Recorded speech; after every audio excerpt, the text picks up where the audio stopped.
Good morning, everyone, and I'm very glad to be able to address you at the closing event of the 2021 AONTAS Adult Education Week. I'd like to particularly thank Niamh O'Reilly and Katie O'Rourke of AONTAS for inviting me to take part, as well as Tara Farrell, the AONTAS chairperson, for chairing today's proceedings. I want to extend my sincere thanks to the many learners, practitioners, tutors and policymakers who are participating in the event today, and indeed to welcome those joining us from Northern Ireland, from Scotland, from England and from Wales. I particularly like this year's theme for the Adult Learning Festival, Better Together. The Network for Adult Learning Across Borders, or NALAB, is an organisation that perfectly embodies this theme. Educational equality is a uniting common goal across the network. Further education and training is for everyone, and organisations such as AONTAS and NALAB ensure that adult learners can become engaged by accessing FET irrespective of their age, social status or educational background. Ultimately, the sharing of processes, best practice and resources between our countries is a core objective.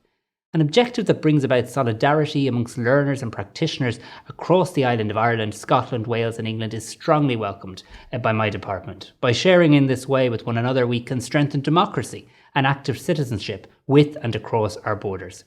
After all, there is so much that we can learn from each other.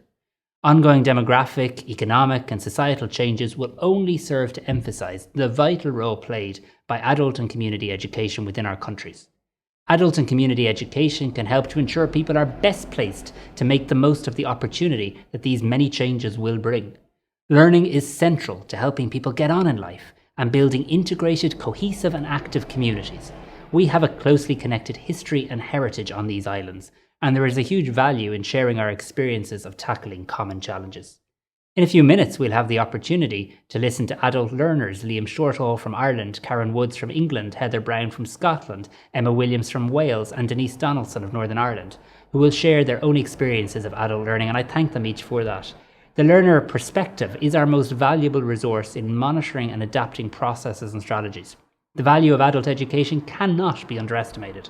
It is true that the power of learning can have a transformative effect on a learner's life and the life of their family and community. Fostering inclusion is one of the core priorities of my department. We want everyone, irrespective of their age, their background, their gender, or their education experience, to have access to high quality, flexible services. Participating in FET, for any reason, it can be personal or professional, does not end when one reaches a certain age. FET helps us to maintain and build our skills and to follow our interests and our passions, so that we can play a full and positive part in our society. In doing so, it not only enhances social inclusion, active citizen and personal development, but it also brings about self-sustainability and self-confidence. And of course, the landscape of FET, especially in the community education space, has changed drastically. Education and training providers have had to alter their processes in order to keep pace with a rapidly evolving situation. Most provision is now delivered online, subject to the public health advice, and COVID has highlighted the digital skills divide in our economies and our societies.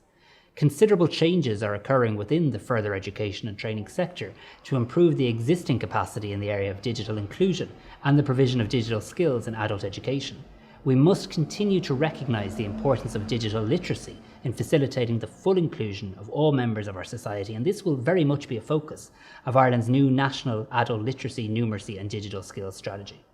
Last year I was very pleased to be able to secure Mitigating Against Educational Disadvantage funding, and this funding is key in building the digital infrastructure for FET providers and their capability to ensure that online learning can be delivered in a way that meets the complex needs of a variety of FET learners.